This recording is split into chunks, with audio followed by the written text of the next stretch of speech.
Hello YouTube, it's Kevin Walford123. I'm going to do a quick overview of the Archos gamepad. Had it for a day now, and I'm going to go over the things I like and don't like and show you some emulation. The device is nice, it weighs a decent amount, not too heavy for me. Buttons are in the right place. L2 is there, R2 is there. Quite awkward because you can hit them at the same time. Bad point for the D-pad. D-pad feels good when you're playing games like Mario. Try Street Fighter, try and do a Hadouken. As you can see, it's through buttons, so it's not smooth like that. So, but you've got the stick there, so you can use the stick if you get used to it. Sticks feel, they're stiff, but they're not terrible. The buttons do feel good, which is a good, a plus point for me, because most things, you get a device and then the buttons feel terrible. You don't want to use it. The buttons feel nice, they press well. Shoulder buttons are quite stiff, but they work pretty well. 2 analog sticks. Haven't managed to get this to work. Well, it works, but not work properly with things like, I wanted to map that to the C buttons on the SNES, N64 emulator, but when I did it, it didn't recognise it, which was really annoying. I think it's the N64 emulator as well, left and right act as left and right on there, so as you're pressing left it'll go left, press left on the left one, it'll go left as well. Up and down did nothing. You got your start button, select button. On the top you got your volume up and down, on and off, charge point, mini HDMI and the audio jack. Annoying thing I found is there's no LED to say when it's being charged, and there's no LED to say when it's being accessed. So sometimes something's taken ages to load. You can't tell if it's taken ages to load or it's actually crashed. But it's probably crashed. It's a pretty good tablet, as in for the internet, but when you're using it, it's really quick. Like as you can see there, it moves straight across. Everything opens pretty quick. Bad point is sometimes you go to open something, access a link on a website. Click it, nothing happens, so you pinch, zoom in, click it, nothing, click it, nothing, click it and hold and press open, and then it will work. That could be just a software update. It's not the end of the world. What else? Yeah, just fiddly with the charging. If you're playing with it while charging, the battery can't charge enough at the same time. So if you, for instance, you're using your phone, you're charging at the same time as playing a game on it, you know that if you pull the cable out, you're going to have battery left, it will charge it. With this, if you're using it and charging it, it doesn't fill up enough so that when you unplug it, it doesn't just go doo-doo and die. It drains it too fast. Haven't really seen the battery life, giving it a good go, but it doesn't seem long from full charge. I don't even think I got an hour out of it, messing about with it today. Just got auto dim. The screen's on full brightness, but I want it on that. What else? It's all right apart from that. The buttons feel good, which is the best thing for me. It works well. Sticks are a bit funny. Notice sometimes in emulation as well, you move this stick, and like in the N64, if you're running Conker's Bad Fur Day, I had it running pretty well. That's one of the hardest games to run. If you use this, it moves perfect. There's no emulation lag. But when you use this, it's like it's running too much. I don't know, it's like this is taking the power off the device's CPU. I know it's not possible.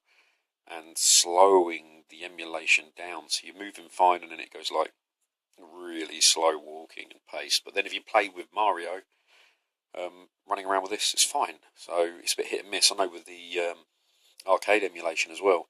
Simpsons Arcade, move with this, perfect, move with that, it goes absolutely apeshit and doesn't work. So now I'm going to go on to, we'll try some emulators.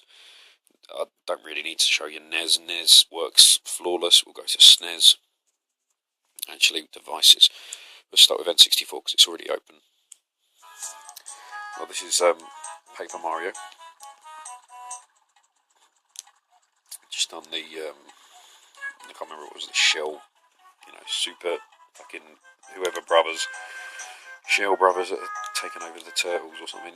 You see the D-pad works well, and then Same with the stick, works perfect. All the buttons work. Yeah, that's Mario. That works pretty well. It's flawless, apart from a few graphical glitches. But that's expected when this game's. I mean, even on the emulators, you get graphical glitches, I find. So I'm going to click back, change your games, close that. Sorry, I've got nothing to hold it up. Mario Kart 64. I'm not going to show you everything because I'll show you the ones that are playing up, so you can see what sort of power is going to stop it. Mario 64 is perfect. I've just got a few games here. Resident Evil 2 doesn't work. Don't think it works on many things anyway. Star Fox is perfect. Smash Brothers is perfect, which is good for some people. Just going to click Majora's Mask. Let's see if we can just jump into a... Yeah, I've got a quick save there. Let it just run. Let's turn it up a bit. So...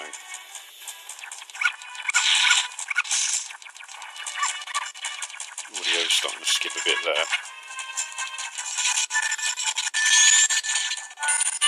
See, that sounds quite bad. If you're standing still, yeah, and you're moving with the stick, hear the audio? Hear that? Right, now switch to the D-pad instead. Ready? So I'll show you again. This is what I was talking about, lag. Switch to the D-pad. No lag. Very weird, and I don't know why, so I'm using the D-pad, no lag. It's as if it's taking CPU power. Very weird, but this game is flawless.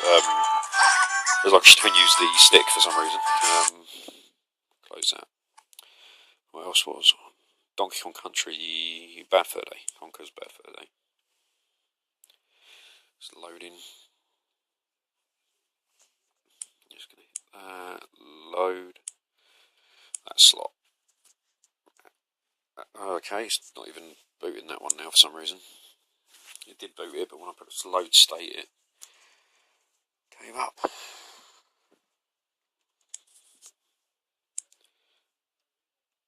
Load. Yeah, it's working. Actually, I'm going to hit the light.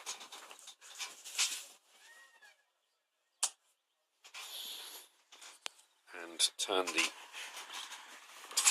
light off on the camera. So you can focus on that. Right, as you can see, use a stick, listen. Hear how bad that is. You can see how laggy it is. Switch to the pad. Oh, fell off, but yeah. Very weird. This is probably the hardest game to run on most emulators. But yeah, it works, sounds a bit iffy. You know, we find something to change maybe in the settings, but yeah, N64 was pretty spot on. I mean, switch to Mario Kart.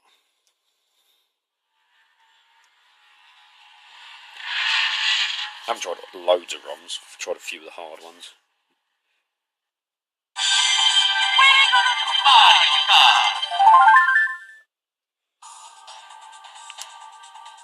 Trying to find the buttons in the dark.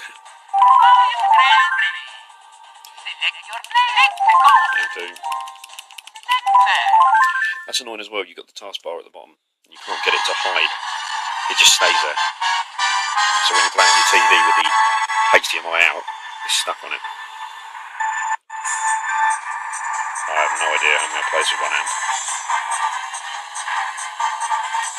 So I'm using the right stick here at the moment to go left and right. But you can hear it's fine, there's no frame skip on. It moves as if, you know.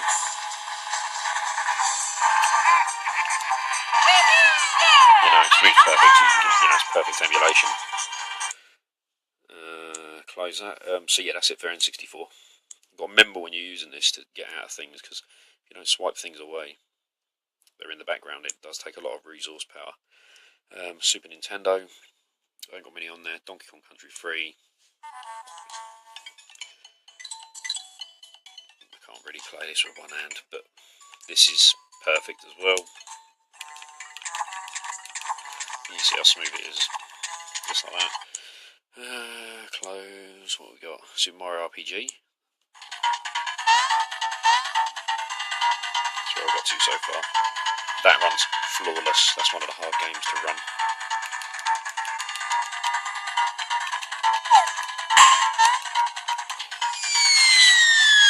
start of it. We're gonna back out of that. Yoshi's Island.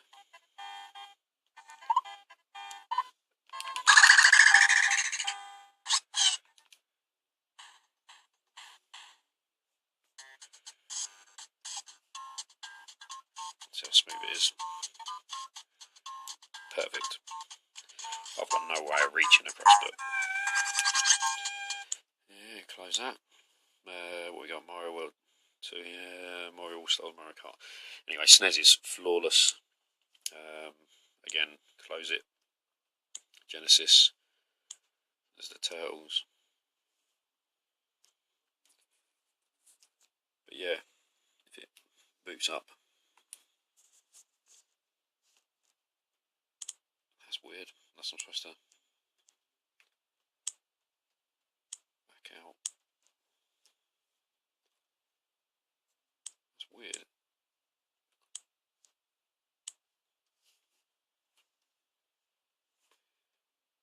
Yeah, so it's just stuck there now. I don't know if it's loading or not. I did have this one running. Yeah, look, it's not responding at the moment. So there's obviously a loading issue with that at the moment. We'll close it. Let's just go in one more time and give it a quick hit.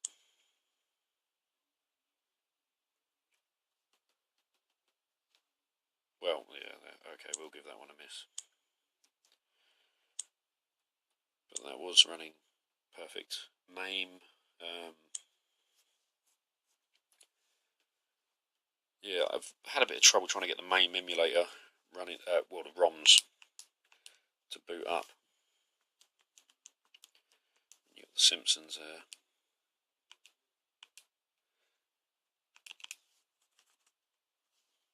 That's flawless. All the emulation, you know, King of Fighters, Street Fighter, you know, Marvel vs. Capcom, all those games are perfect.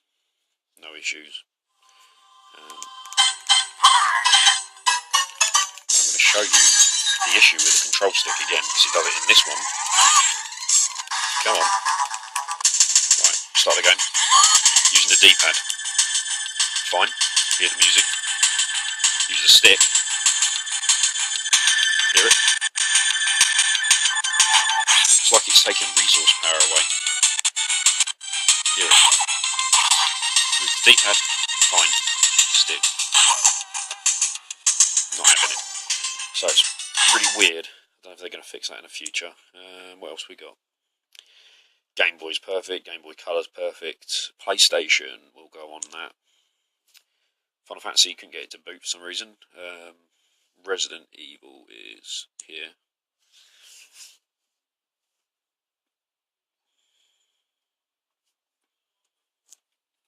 Haven't had any problem with the PlayStation.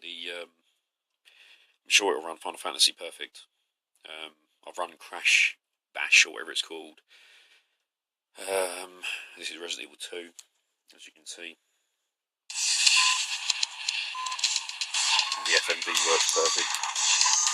You've got the shoulder buttons, you've got your L1, R1, and you obviously on the PlayStation you've got the L2, R2, you've got them on the front on this. Bit annoying, but they're there, so at least they've included them.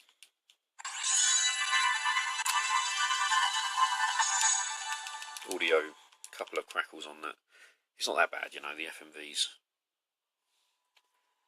all running. I just want to try and get into the game. Don't load. Arseholes.